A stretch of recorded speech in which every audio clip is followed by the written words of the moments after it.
ہم خاکی بندے، ہم سے کتنی غلطیاں ہو جاتی ہیں، ہم سے کتنے گناہ ہو جاتے ہیں، اور اس کے بعد جب ہم دعا کرتے ہیں تو اس پوری امید کے ساتھ دعا کرتے ہیں کہ ہماری دعا ضرور قبول ہوگی۔ اللہ قرآن میں ارشاد فرما رہا ہے کہ اے میرے حبیب، یہ جو لوگ ہیں کہ جنہوں نے اپنی نفس پر ظلم کیا ہے، یعنی کہ گناہ کیا ہے۔ نفس پر ظلم کے کیا مطلب ہے؟ ہم جب کوئی گناہ کرتے ہیں تو ہم یہ سمجھتے ہیں کہ گناہ ہم نے کر دیا، لیکن حقیقت یہ ہوتی ہے کہ ہم خود اپنے نفس پر ظلم کرتے ہیں۔ تو اللہ قرآن میں ارشاد فرما رہا ہے کہ اے میرے حبیب، یہ جو لوگ ہیں کہ جنہوں نے اپنے نفس پر ظلم کیا ہے، یہ جب تمہاری بارگاہ میں آئیں گے اور استغفار کریں گے اور دعا کریں گے، اور اے میرے حبیب، چاہے یہ کتنے بھی گناہ گار کیوں نہ ہوں، لیکن اگر تم ان کے لیے دعا کر دو گے تو میں کبھی تمہاری دعا کو رد نہیں کروں گا۔ تو رسول خدا، جب ہم گناہ گار بندوں کے لیے دعا کریں اور ان کی دعا اللہ رد نہیں کرتا، اللہ وعدہ کر رہا ہے قرآن پاک میں کہ اے میرے حبیب، میں تمہاری دعا کو رد نہیں کروں گا، تو یہ کیسے ممکن ہے کہ اللہ کے رسول آقا حسین ابن علی کے لیے دعا کریں اور وہ دعا رد ہو جائے؟ ممکن ہی نہیں ہے۔ عظمت حسین سمجھائی گئی ہے اس خطبے میں، اس دعا میں، اس حدیث میں۔ ایک مرتبہ اگر آپ ذرا سا تصور کر لیں کہ منظر کیا تھا کہ جس وقت خطبے کو روک کر یہ حدیث اللہ کے رسول نے ارشاد فرمائی ہے، منظر یہ تھا کہ مسجد نبوی نمازیوں سے کھچا کھچ بھری ہوئی تھی۔ آقا حسین ابن علی مسجد میں داخل ہو رہے ہیں، 3 یا 4 برس کا سین ہے۔ میں ایک ذاکرہ ہوں، میں یہاں پر تقریر کر رہی ہوں۔ اب مان لیجئے کہ سب یہاں پر بیٹھے ہوئے ہیں اور میرا چھوٹا بچہ ہے، وہ چلتا ہوا آئے، سامنے دروازہ ہے، دہلیز ہے، اس کا پیر الجھتا ہے دہلیز میں، وہ گرتا ہے، تو آپ مجھے بتائیے کہ کیا مجھے اس کرسی سے تقریر روک کر اٹھنے کی ضرورت پڑے گی؟ نہیں پڑے گی، اس لیے کہ جو لوگ وہاں پر موجود ہیں وہ فوراً اسے سنبھال لیں گے، بسم اللہ کہہ کر یا علی کہہ کر اس کو سنبھال لیں گے۔ تو اللہ کے رسول منبر پر تشریف فرما خطبہ بیان کر رہے ہیں، نواسے رسول داخل ہو رہے ہیں، تو یہ کیسے ممکن ہے کہ وہاں پر لوگوں نے اس وقت آقا حسین ابن علی کو نہیں سنبھالا؟ اٹھے ہوں گے لوگ، لیکن اللہ کے رسول نے اشارے سے روک دیا کہ نہیں، آج اللہ عظمت رسول سمجھانا چاہ رہا ہے، اور اس شان سے کہ نبی اپنے خطبے کو روک رہے ہیں، خاتم النبیین اپنے خطبے کو ادھورا چھوڑتے ہیں، اٹھتے ہیں، حسین ابن علی کو آغوش میں لیتے ہیں اور اس کے بعد منبر پر تشریف فرماتے ہیں اور اپنے زانوں پر آقا حسین ابن علی کو بیٹھاتے ہیں، اور اس کے بعد یہ حدیث ارشاد فرمائی ہے، حسین المنی وانا من الحسین، حسین میرا مجھ سے ہے اور میں حسین سے، اور اس کے بعد دعا کروائی ہے کہ پروردگار، دوست رکھنا اسے کہ جو دوست رکھے میرے فرزند حسین کو، اور دشمن رکھنا اسے کہ جو دشمن رکھے میرے فرزند حسین کو۔ یعنی اللہ نے اپنے حبیب کے ذریعے یہ بتا دیا کہ دیکھو، اگر مجھ سے محبت کرنا چاہتے ہو تو عشق حسین میں ڈوب جاؤ، ڈوب جاؤ عشق حسین میں۔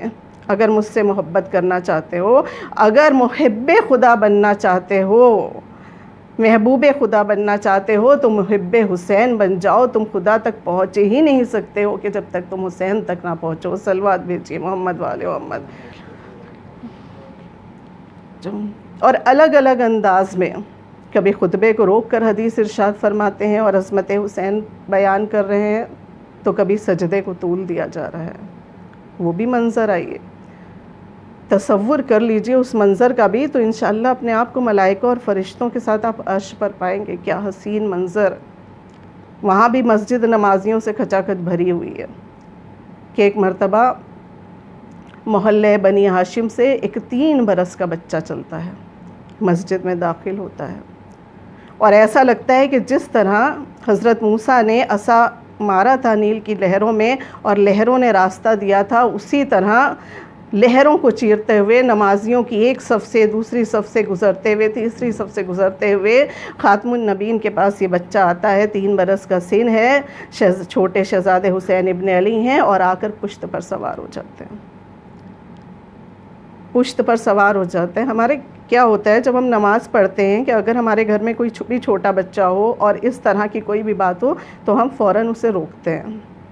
تو یہ اشرف الانبیاء ہیں، طٰہٰ ہے، یاسین ہے، مدثر ہے، مصطفیٰ ہے، یہ کیسے ممکن ہے کہ نواسہ پشت پر آ کر سوار ہو گیا ہے اور اس سے کچھ کہیں نا، نہیں، جبرائیل امی تشریف لائے ہیں اور آ کر عرض کرتے ہیں کہ یا رسول اللہ، عبادتوں کا جز نماز ہے، نماز کا جز سجدہ ہے، آپ اشرف الانبیاء ہیں، آپ کا سر سجدے میں جھکا ہوا ہے اور آپ کی پشت پر وہ سوار ہے کہ جو اس سجدے کو قائم رکھے گا۔ اللہ کے رسول، حکم خدا ہے کہ جب تک حسین پشت سے نہ اتر جائیں تب تک سجدے کو طول دیتے رہیے، جب حسین خود سے پشت سے اتریں تب سجدے سے سر اٹھائیے گا۔ میں نے آپ کی خدمت میں عرض کیا تھا کہ آپ تصور کیجئے، آقا حسین ابن علی کے فضائل ہیں، انہیں سمجھنے کے لیے تصور کیجئے کہ اس وقت منظر کیا ہوگا۔ نمازیوں کے سر سجدے میں جھکے ہوئے ہیں، سجدے کی دعا 70 یا 72 مرتبہ پڑھوائی گئی ہے، لکھا گیا ہے، 1 بار 2 بار 3 بار تو لوگوں نے آسانی سے پڑھ لی ہوگی، لیکن جب 10 بار 15 بار 20 بار پڑھوائی گئی ہوگی تو کیا ہو رہا ہوگا؟ خود سوچئے، فطرت انسانی ہے، سجدے سے سر اٹھ رہے ہوں گے اور اٹھ کر دیکھ رہے ہوں گے کہ آج سجدے کو طول کیوں دیا جا رہا ہے، لیکن جب سجدے سے سر اٹھا رہے ہوں گے تو نظر کس کے چہرے پر پڑ رہی ہوگی؟ کیونکہ خاتم النبیین کا سر تو سجدے میں جھکا ہے، پشت پر حسین ابن علی سوار ہے، تو جب سجدے سے نمازی سر اٹھا رہے ہوں گے تو زیارت آقا حسین ابن علی کے چہرے کی ہو رہی ہوگی، مانو آج وہ رب العالمین، وہ علی کل شیء قدیر، وہ لفظ کن کا مالک، وہ آج یہ سمجھانا چاہتا ہے کہ دیکھو، تمہاری نماز تب تک قبول نہیں ہو سکتی کہ جب تک تمہارے دل میں محبت حسین نہ ہو۔ صلوات بھیجیے محمد وآل محمد، اللہم صلی علی محمد وآل محمد وعجل فرجہم۔ وہ اپنے حسین کو اتنا چاہتا ہے کہ ایک مثال آپ کی خدمت میں عرض کروں، آپ یہ دیکھیں کہ جتنے بھی مہینے ہیں، ہر مہینے میں کوئی نہ کوئی شہادت ضرور ہے، ہر مہینے میں کوئی نہ کوئی شہادت ہے، اور ہر مہینے میں ولادتیں بھی ہیں، یہاں تک کہ ذی الحج کا مہینہ، کہ جسے عیدوں کا مہینہ کہا جاتا ہے، پہلی ذی الحج عقد ہے مولا علی اور بطول کا، اس کے بعد عید غدیر ہے، عید مباہلہ ہے، لیکن اس مہینے میں بھی شہادتیں ہیں۔ واحد مہینہ شعبان کا ہے کہ جہاں خوشی ہی خوشی ہے، کیونکہ یہاں میرے آقا حسین ابن علی کی ولادت ہے، اور اسی طرح آپ یہ دیکھیے کہ ہر مہینے میں شہادت ضرور، ولادت ضرور ہے، یہاں تک کہ سفر کے مہینے میں بھی ہم مناتے نہیں ہیں، 7ویں امام موسیٰ کاظم علیہ السلام کی ولادت ہے، اللہم صلی علی محمد وآل محمد وعجل فرجہم، غم حسین کی وجہ سے، لیکن ولادت ہے۔ لیکن واحد مہینہ ہے محرم کا کہ جس میں کوئی ولادت نہیں ہے، یعنی وہ اللہ سبحانہ وتعالیٰ یہ سمجھانا چاہتا ہے کہ دیکھو، جہاں میرے حسین کی خوشی ہے وہاں کوئی غم نہیں ہو سکتا ہے، اور جہاں میرے حسین کا غم ہے وہاں کوئی خوشی نہیں ہو سکتی ہے۔ صلوات بھیجیے محمد وآل محمد، اللہم صلی علی محمد وآل محمد وعجل فرجہم۔ اللہ سورہ رحمان میں اپنی نعمتوں کا اقرار کروا رہا ہے کہ اے جن اور انس، میری کن کن نعمتوں کا اقرار کرو گے، پوچھ رہا ہے، ساری نعمتیں گنوا رہا ہے،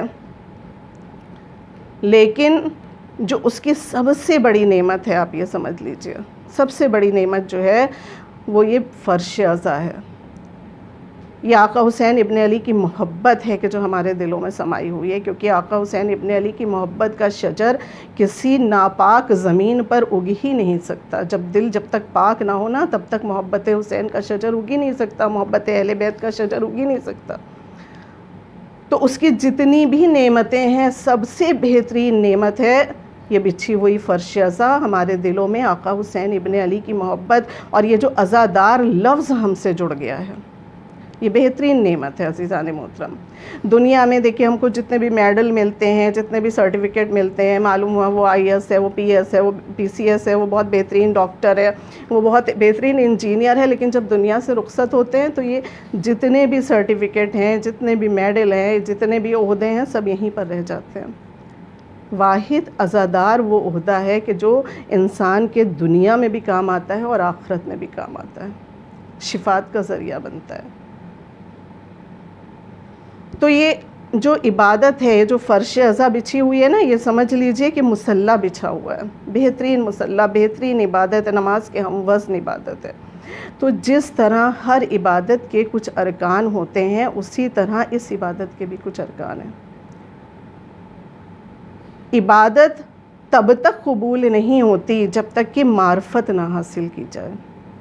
تو اسی طرح غم حسین جو ہم مناتے ہیں، فرش ازا جو ہم بچھاتے ہیں، یہاں پر بھی معرفت حاصل کرنا ضروری ہے، کہیں ایسا نہ ہو کہ رسم و رواج بن کر رہ جائے۔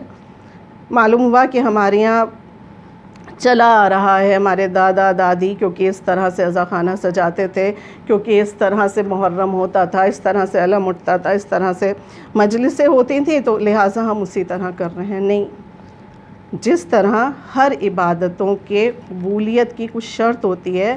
جب مولا سے کسی نے سوال کیا تھا کہ مولا یہ بتائیے کہ ہم کو کیسے پتہ لگے گا کہ ہماری نمازیں قبول ہو رہی ہیں، ہمارے روزے قبول ہو رہے ہیں، ہمارا حج قبول ہو رہا ہے، جہاد قبول ہو رہا ہے؟ تو مولا نے بہت پیارا جواب دیا تھا۔ مولا نے ارشاد فرمایا تھا کہ اگر عبادتیں کرنے کے بعد تمہاری جو روحانی بیماریاں، ہم صرف جسمانی بیماریاں دیکھتے ہیں، ہم روحانی بیماریاں نہیں دیکھتے۔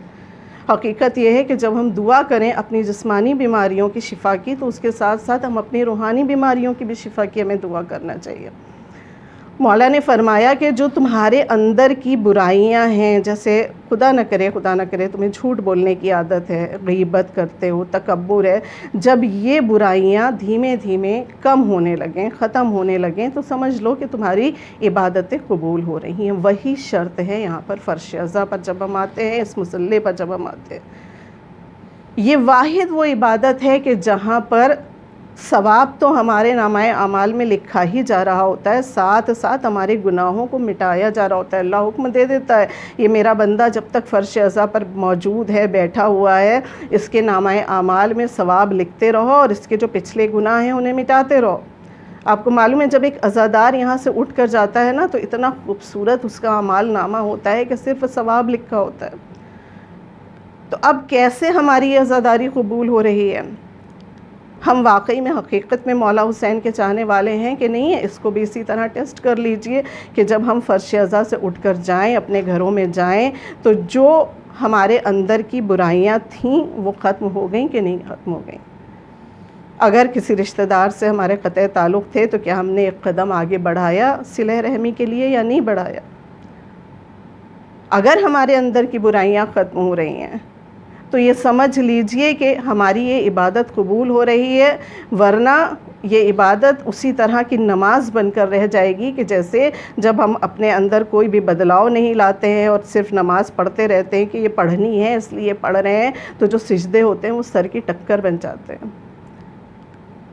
خدا نہ کرے یہ بہترین عبادت بھی ضائع ہو، خدا نہ کرے۔ اور کیونکہ عبادتوں کے لیے تو سب سے زیادہ ہم کو یہ دعا مانگنی چاہیے کہ پروردگار دیکھیے عبادتیں ہم کس طرح کر رہے ہیں، وہ تو اپنے آپ میں ایک بڑی بات ہوتی ہے، لیکن اس کے ساتھ سب سے بڑی بات یہ ہوتی ہے کہ آخری لمحے تک ہم ان عبادتوں کو سنبھال کر اپنے ساتھ لے کر جائیں، ایمان سلامت رہے جب ہم اس دنیا سے رخصت ہوں۔ یہ سب سے بڑی بات ہوتی ہے۔ یہ بچھی ہوئی فرش ازا یہ اتنی بہترین عبادت ہے، یہ وہ مصلی ہے کہ جہاں ہمارے درمیان 14 معصومین علیہ السلام تشریف فرمائے ہیں، صلوات بھیجیے محمد والے محمد۔ یہ ایک بہترین یونیورسٹی ہے، یہ ایک بہترین مدرسہ ہے، یہاں پر حق بیان کیا جاتا ہے۔ یہاں پر آپ جتنی دیر بیٹھے رہتے ہیں نا، اتنی دیر آپ قرآن کا طواف کرتے رہتے ہیں، اتنی دیر آپ رسالت کا، نبوت کا طواف کرتے رہتے ہیں، امامت کا، ولایت کا طواف کرتے رہتے ہیں۔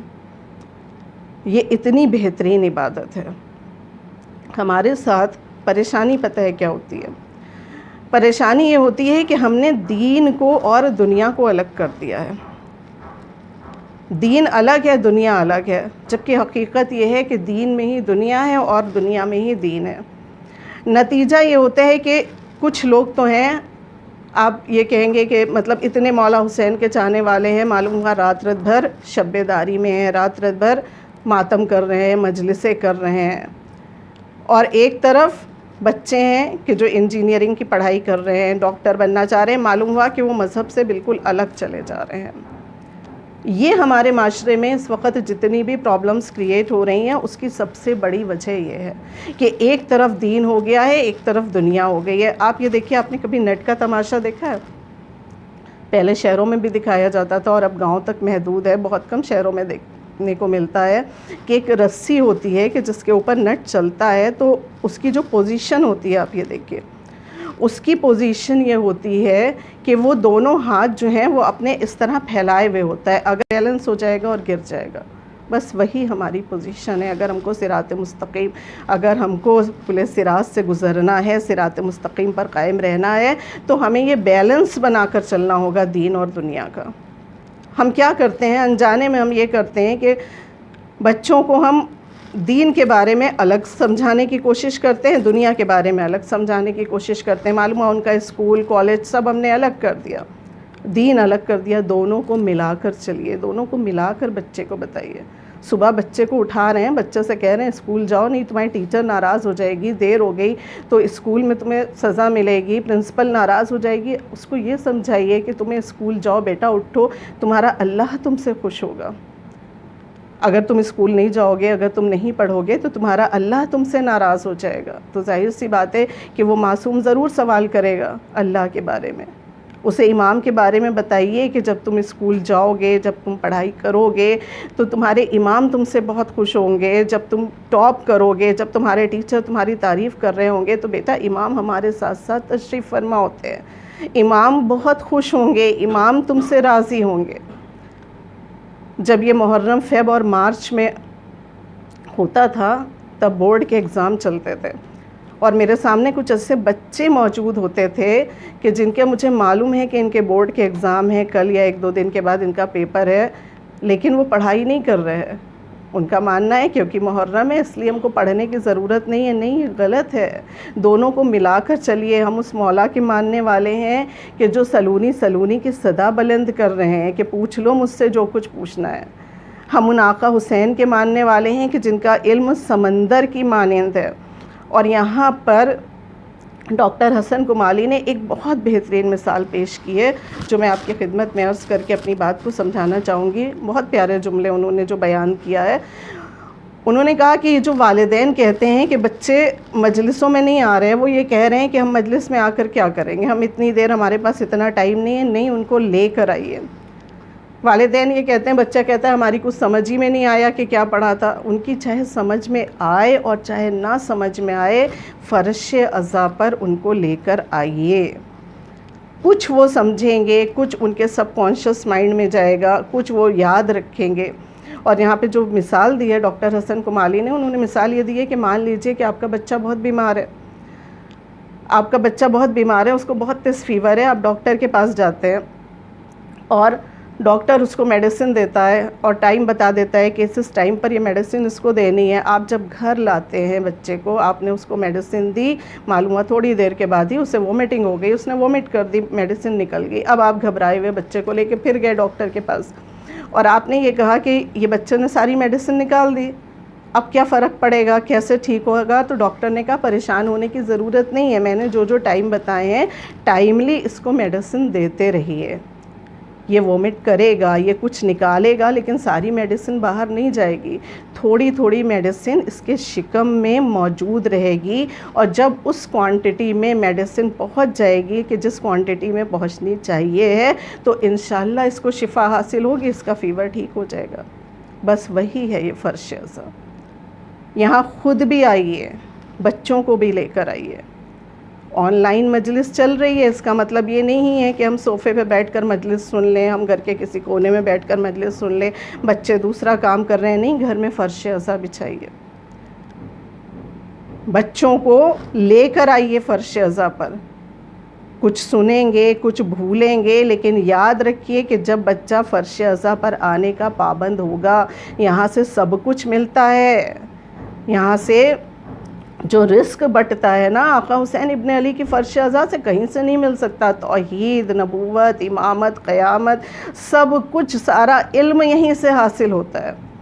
وہ پہلا زمانہ تھا کہ جب ہمارے گھروں میں بزرگ ہوتے تھے اور یہ نیٹ، یہ موبائل، یہ سب کچھ بھی نہیں تھا، اتنی بکس بھی اویلیبل نہیں تھیں، معلوم ہوا ہم کو جو کچھ ملا اپنے بزرگوں سے ملا۔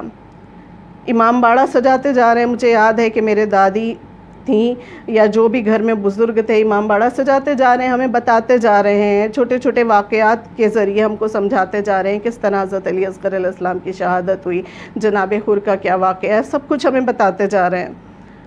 تو وہ سارا ہمارے ذہن میں محفوظ رہا. اب گھروں کا یہ ماحول نہیں ہے, اب بہت زیادہ تنہائی ہے. اب دین پہنچنے کا جو واحد ذریعہ بچا ہے وہ صرف یہ فرش عزا بچھی ہے, یہ بچھی ہوئی فرش عزا ہے. اور اگر اس کو بھی چھوڑ دیا تو یقین جانیے دین ہماری آگے آنے والی جنریشن تک نہیں پہنچ پائے گا. یہاں پر جب آنے کا بچہ پابند ہوگا نا تو اس کے قدموں میں محبت حسین کی جو بیڑی پڑے گی, وہ چاہے کتنی کمزور کیوں نہ ہو, آگے چل کر گمراہی کی طرف اٹھتے ہوئے اس کے قدموں کو روک دے گی. وہ دنیا میں بھی انشاءاللہ کامیاب ہوگا اور آخرت میں بھی کامیاب ہوگا. صلوات بھیجیے محمد وآل محمد, صلی اللہ محمد وآل محمد وعجل فرجو. آقا حسین ابن علی نے جو ان کو یہ مرتبہ ملا, جو ان کو یہ عظمت ملی, آپ ان کو دیکھیے, ان کی جو عظمت ہے. ہم کہتے ہیں ہر نماز کے بعد جو ہم سلام کرتے ہیں, السلام علیکہ یا ابا عبداللہ, اے عبداللہ کے بابا آپ پر ہمارا سلام ہے. اللہ کے رسول بھی کئی بار اس طرح سلام کرتے تھے آقا حسین ابن علی کو, مولا علی بھی سلام کرتے تھے, آقا حسن علیہ السلام بھی اسی طرح سلام کرتے تھے. یہ رتبہ کیوں ملا آقا حسین ابن علی کو, یہ عظمت کیوں حاصل ہوئی آقا حسین ابن علی کو, جس کا بابا سید الاوصیاء, جس کی ماں سیدۃ النساء العالمین, جس کا نانا سید الانبیاء, جس کی نانی ملکۃ العرب, جس کا دادا سید البطحاء یعنی پورے مکے کا سردار, جس کی دادی کے لیے خانہ کعبہ میں در بن رہا ہو, جس کے چچا حمزہ سید الشہداء جعفر طیار, جس کا بھائی جوانِ جنت کے سردار کا مصداق.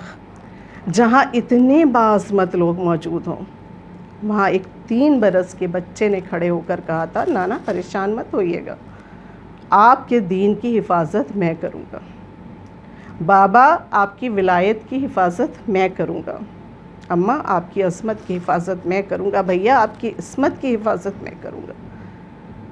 سارے نبیوں کی نبوت کی حفاظت کرنے والے کا نام حسین ابن علی ہے. حسین ابن علی کسی ایک قوم, ایک قبیلے, ایک طبقے کے نہیں ہیں. دین محمدی کے پیکر کا نام حسین ہے, شریعت محمدی کے پیکر کا نام حسین ہے. انسان کو بیدار تو ہو لینے دو, ہر قوم پکارے گی ہمارے ہیں حسین. صلوات بھیجیے محمد وآل محمد, اللہم صلی علی محمد وعجل فرج. اور یہ جو کہا جاتا ہے کہ کربلا میں معاذ اللہ 2 شہزادوں کی جنگ تھی, معاذ اللہ, حق اور باطل کی جنگ تھی. ایک طرف حق تھا اور ایک طرف باطل تھی. کہنے والے کہتے نظر آتے ہیں کہ کیا ضرورت تھی آقا حسین ابن علی کو کربلا جانے کی, کیا ضرورت تھی, جب سب روک رہے تھے تو نہیں جانا چاہیے تھا. حق کی حفاظت کے لیے میرا کربلا پہنچا ہے. ہم لوگوں کے ذہن میں, ہر انسان کے ذہن میں کچھ نہ کچھ تصور حق ہوتا ہے, اسی تصور حق کو حسین کہتے ہیں. ہم کسی مکتب میں, ہم کسی فلسفے میں, ہم کسی کلام میں, ہم کسی مسجد میں حق کو تلاش نہیں کرتے ہیں. ہمیں معلوم ہے کہ آقا حسین ابن علی کو ہی حق کہتے ہیں, اور اس حق کی حفاظت کے لیے آقا حسین ابن علی نکلے تھے. دین کی حفاظت کی ہے آقا حسین ابن علی نے, امت کو بچایا ہے. حضرت عیسیٰ مردوں کو زندہ کیا کرتے تھے, مردوں کو زندہ کرنے والے کو عیسیٰ کہتے ہیں, اور دم توڑتی ہوئی امت کو زندہ کرنے والے کو حسین کہتے ہیں. امت دم توڑ رہی تھی کہ جسے آقا حسین ابن علی نے زندہ کیا. لوگ کہتے ہیں کہ کیا ضرورت تھی جانے کی. یہاں پر ایک مثال آپ کی خدمت میں عرض کروں, اکثر ذاکر اس مثال کو پیش کرتے ہیں, اور اس سے بہترین کوئی مثال نہیں ہے اپنی بات کو ثابت کرنے کے لیے. مان لیجئے کہ ایک ٹرین ہے, اس پہ کئی ہزار مسافر سوار ہیں, وہ ٹرین جا رہی ہے. اب پٹری ایک جگہ سے ٹوٹی ہوئی ہے. ایک شخص ہے کہ جس نے دیکھ لیا ہے کہ وہ پٹری ٹوٹی ہوئی ہے. اب اس کو یہ بھی معلوم ہے کہ ٹرین آ رہی ہے، ٹرین کی آواز بھی سن رہا ہے، وہ کیا کرے؟ اس نے لال کپڑا دکھایا، اس نے بہت فون کیا، سب کچھ کیا، لیکن وہ ٹرین نہیں رکوا پا رہا ہے۔ اب اس کی کچھ نہیں سمجھ میں آیا، آخری میں وہ تھوڑا آگے بڑھا، جس جگہ سے پٹری ٹوٹی ہوئی تھی اس سے تھوڑا آگے بڑھا، ٹرین کے قریب آیا، اس نے اپنے آپ کو ٹرین کے آگے ڈال دیا، وہ مر گیا، ظاہر سی بات ہے۔ لیکن ٹرین رک گئی وہیں پہ۔ اب جب ٹرین وہیں پر رک گئی تو جب اتر کر دیکھا ڈرائیور اور سب نے، تو معلوم ہوا کہ پٹری ٹوٹی ہوئی تھی۔ اگر یہ شخص اپنے آپ کو اس طرح جان اپنی نہ دیتا تو ہزاروں کی جان جا سکتی تھی۔ اب معلوم ہوا کہیں تو اس کو بہت اپریشیٹ کیا جا رہا ہے، کہیں تو اس کو بہت انعام دیے جا رہے ہیں مرنے کے بعد کے، اور کچھ لوگ یہ کہہ رہے ہیں کہ بھئی یہ کیا بات ہوئی، خودکشی کرنے کی کیا ضرورت تھی؟ یہ خودکشی نہیں تھی، یہ لوگوں کی جان بچانی تھی۔ اسلام میں خودکشی حرام ہے، لیکن لوگوں کی جان بچانے کے لیے کہا گیا ہے کہ اگر تم نماز بھی پڑھ رہے ہو اور کسی کی جان جا رہی ہے تو تم نماز کو توڑ دو۔ جان بچانا فرض ہے اسلام میں۔ یہ جو ٹرین ہے یہ سمجھ لیجئے کہ یہ اسلام، یہ جو مسافر ہیں یہ امت، اگر حسین ابن علی اپنی جان نہ دے دیتے، قربانی نہ پیش کرتے تو یہ ساری امت تباہ اور برباد ہو جاتی، دین محمدی ہمیشہ کے لیے ختم ہو جاتا۔ یہ جو آج ٹیررزم ہے اس کا نام اسلام ہوتا۔ آج ہمارے پاس پروف کرنے کے لیے کہ ہم انوسنٹ ہیں، ہمارے پاس پروف کرنے کے لیے کچھ بھی نہیں ہوتا۔ چوتھے امام زین العابدین علیہ السلام، اللہم صلی علی محمد وآل محمد وعجل فرجہم۔ آپ سے کسی نے سوال کیا تھا کہ یہ بتائیے کہ کربلا میں تو آپ کے بابا، آپ کے بھائی سب شہید ہو گئے، تو آپ مجھے یہ بتائیے کہ فتح یزید کی ہوئی کہ آپ کے بابا کی ہوئی؟ میرے امام نے فرمایا کہ نماز کا ٹائم ہو رہا ہے، جاؤ مسجد چلے جاؤ تم، اس کے بعد آؤ گے تو میں تمہیں جواب دے دوں گا۔ وہ مسجد گیا، مسجد سے نماز پڑھ کر آیا، پوچھا مولا میرے سوال کا جواب دیجئے کہ یزید جیتا کہ آپ کے بابا جیتے؟ مولا مسکرائے اور فرمایا کہ تم ابھی بھی نہیں سمجھے کہ فتح کس کی ہوئی؟ کہا مولا نہیں سمجھ میں آیا۔ کہا یہ بتاؤ جب تم مسجد میں گئے تھے تو تم نے اذان سنی تھی؟ کہا ہاں اذان سنی تھی۔ کہا کس کا نام لیا جا رہا تھا اذان میں؟ میرے جد کا نام اذان میں لیا جا رہا تھا، لا الہ الا اللہ کا اقرار کروایا جا رہا تھا۔ تم ابھی بھی نہیں سمجھے کہ فتح کس کی ہوئی؟ یہ سمجھ لو کہ قیامت تک جب تک اللہ کی توحید کا ذکر ہوگا، نبی کی نبوت کا ذکر ہوتا رہے گا، تب تک سمجھ لینا کہ فتح میرے بابا کی ہوئی ہے، کیونکہ یزید تو کہہ رہا تھا کہ کوئی خدا نہیں ہے، کوئی نبی نہیں ہے، بنی ہاشم کا ڈھونگ ہے۔ اگر یزید کی فتح ہوتی تو سب کچھ ختم ہو جانا چاہیے تھا۔ یہ سجی ہوئی مسجدیں، یہ مسجدوں میں بھرے ہوئے نمازی، یہ گھروں میں بچھے ہوئے مصلے، یہ قرآن کی تلاوت، یہ روزے دار، یہ سب آواز دے کر کہہ رہے ہیں کہ حسین کی فتح ہوئی ہے، اور قیامت تک کے لیے حسین نے اللہ کے دین کو بچا لیا ہے۔ صلوات بھیجیے محمد وآل محمد، اللہم صلی علی محمد وآل محمد۔ علامہ طباطبائی کے الفاظ ہیں جو انہوں نے اپنی کتاب میں لکھے ہیں، جو اس وقت میں آپ کی خدمت میں عرض کرنے جا رہی ہوں، کہ جو مقام اللہ نے اپنے حسین کو عطا کیا وہ اللہ نے کسی نبی کو بھی نہیں عطا کیا، صرف ایک کربلا کی وجہ سے، کربلا کی قربانی کی وجہ سے۔ کسی نبی کو بھی وہ مقام نہیں عطا ہوا ہے جو پروردگار عالم نے آقا حسین ابن علی کو عطا کیا۔ اللہ ارشاد فرماتا ہے کہ جب میرے حرم میں آؤ، کعبے پر نظر پڑے تو 3 دعائیں مانگو تو تمہاری تینوں دعائیں قبول ہوں گی۔ لیکن آپ جب نجف جائیے تو نجف کے لیے یہ نہیں ہے صرف ایک دعا ہے، مشہد جائیے، آپ نبی کے روضے پر جائیے، آپ کہیں پر بچ جائیے، ہر جگہ کے لیے ہے کہ ایک دعا قبول ہوتی ہے، لیکن یہی چیز آقا حسین ابن علی کے حرم کے لیے ہے۔ کہا جاتا ہے کہ جب حرم حسین پر نظر پڑے تو تم کوئی بھی 3 دعائیں مانگ لو، تمہاری دعائیں انشاءاللہ قبول ہوں گی۔ اللہ کہہ رہا ہے کہ مکہ میرے حرم کی وجہ سے مکرمہ ہے، مدینہ نبی کی وجہ سے منورہ ہے، نجف میرے ولی کی وجہ سے اشرف ہے، مشہد مقدس ہے، لیکن صرف عرش معلیٰ ہے یا کربلا معلیٰ ہے۔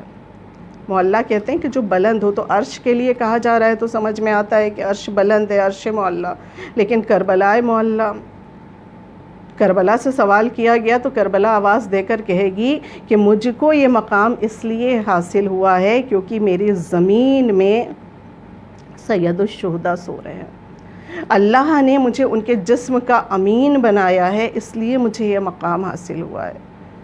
ہو نہیں سکتا میرے نور کا ہمسر سورج، بہت خوبصورت کہا ہے شاعر نے، ہو نہیں سکتا میرے نور کا ہمسر سورج، میری آغوش میں سوئے ہیں 72 سورج۔ کربلا کہہ رہی ہے کہ مجھے مقام اسی لیے حاصل ہوا ہے، اور چوتھے امام بھی ارشاد فرما رہے ہیں کہ کربلا کو جو مقام حاصل ہوا ہے وہ کسی سرزمین کو حاصل نہیں ہوا ہے، جنت کے ایک دروازے میں سے ایک دروازہ ہے کربلا، جنت کے ایک درجے میں سے ایک درجہ ہے کربلا، جنت کے ایک زمین کے ٹکڑے میں سے ایک ٹکڑا ہے کربلا کا۔ اور جس وقت قرآن میں موجود ہے کہ جس وقت زلزلے آئیں گے، جس وقت طوفان آئیں گے، اس وقت جتنی سرزمین ہے سب ڈوب جائیں گی، سب غرق ہو جائیں گی، سب دب جائیں گی، واحد کربلا۔ فرشتوں کو حکم دیا جائے گا کہ کربلا کی زمین کو بلند کرو، یہ اتنی بلند ہوگی، اتنی بلند ہوگی کہ جنت میں سب سے اعلیٰ مقام پر لے جا کر رکھی جائے گی، اور یہ چمکے گی۔ کس طرح چمکے گی جنت والوں کے لیے؟ جنت والوں کے لیے یہ اس طرح چمکے گی کہ جس طرح زمین والوں کے لیے ستاروں کے درمیان کوكب دری کی چمک ہوتی ہے، اسی طرح کربلا کی یہ زمین جنت والوں کے لیے چمکے گی۔ صلوات بھیجیے محمد والے محمد، اللہم صلی علی محمد۔ لیکن عزاداران امام، جس وقت اللہ فرشتوں کو یہ حکم دے گا کہ جنت کی زمین کو بلند کرو اور لا کر جنت میں ایک، کربلا کی زمین کو بلند کرو اور لا کے جنت میں ایک اعلیٰ مقام پر رکھ دو، اس وقت ایک حکم اور دے گا۔ وہ حکم یہ دے گا فرشتوں کو کہ دیکھو آہستہ لے کر آنا، بہت آہستہ، اس لیے کہ اس سرزمین میں میرا حسین سو رہا ہے، بہت زخمی ہے میرا حسین، بہت زخموں سے چور ہے، بہت آہستہ اس کو لے کر آ۔ عزاداران امام، اس سال یہ جو محرم ہے نا، اس میں مصیبتیں تو بیان ہو رہی ہیں، لیکن ساری مصیبتوں کا جتنی شدت سے احساس ہو رہا ہے اس محرم میں، اس سے پہلے نہیں احساس ہوا۔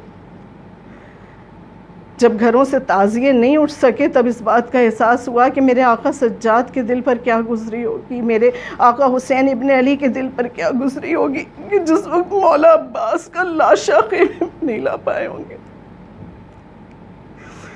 ماؤں کے دل پر کیا گزری ہوگی۔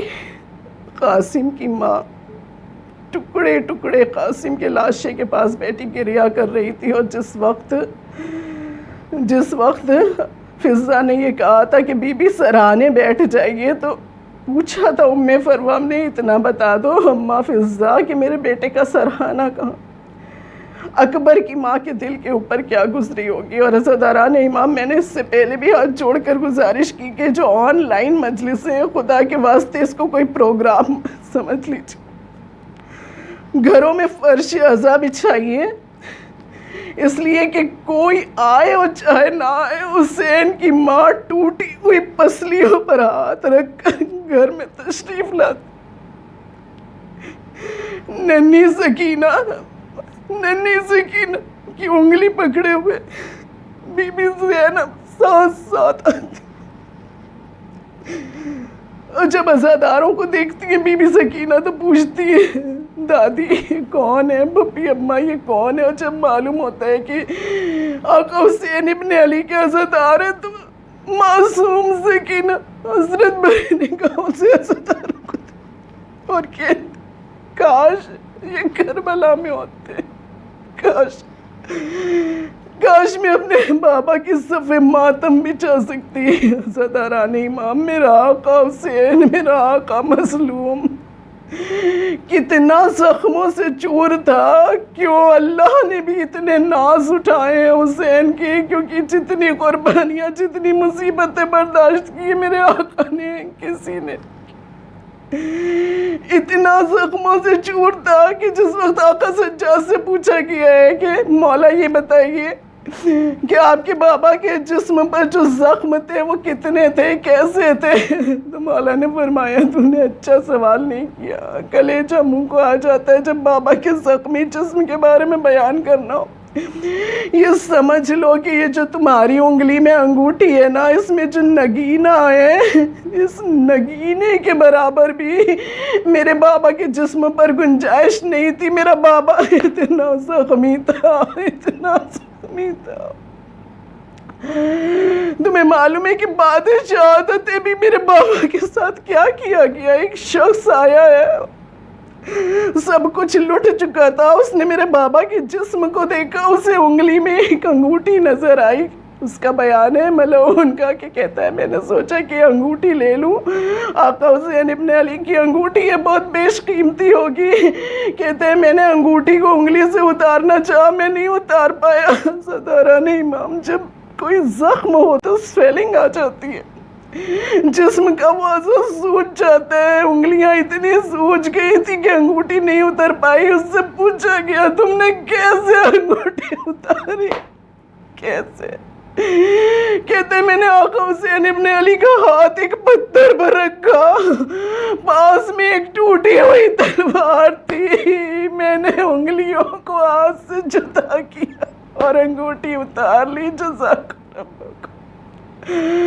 عزیزداران امام، پرسہ دیجئے گا، شہزادی کو پرسے میں کوئی کمی نہ کیجئے گا۔ ہم تو بڑی آسانی سے سن لیتے ہیں نا، اس طرح ٹکڑے ٹکڑے لاشا تھا۔ اور بی بی زینب 11 محرم کو آئی تھی آپ کے اپنے بھیا کے سرانے، اس طرح آئی تھی۔ عزیزداران امام، عزیزداران امام، اس وقت وہ ماں موجود ہے کہ جو 28 رجب کو بیتل اپنے بچے کے ساتھ چلی تھی، اور اس کے بعد آج شب عاشور جو اپنے بالوں سے اس زمین کو صاف کر رہی تھی کہ جہاں اس کے لال کا سر کٹنا تھا۔ بلند آواز میں پرسہ دیجئے گا اس ماں کو، بلند آواز میں۔ یہ ماں رومال لے کر آتی ہے، رضادار کے چہرے کے آگے لگاتی ہے، آنسوؤں کو جمع کرتی ہے، کہتی ہے تمہاری شفاعت کا ذریعہ بنیں گے، تم میرے بچے کے عزادار ہو۔ جھٹے امام جب آتے تھے، انشاءاللہ آپ زیارت کے لیے جائیں گے، دیکھیں گے جھٹے امام کا باغ موجود ہے عاشورہ میں۔ وہ وہاں سے چل کر کربلا آتے تھے امام کے روضے کے پاس، تو آدھا راستہ تو چل کر گزار لیتے تھے، لیکن ایک مقام آتا تھا خاص، وہاں پر گھٹنوں کے بل بیٹھ جاتے تھے اور گھٹنوں کے بل چلنا شروع کر دیتے۔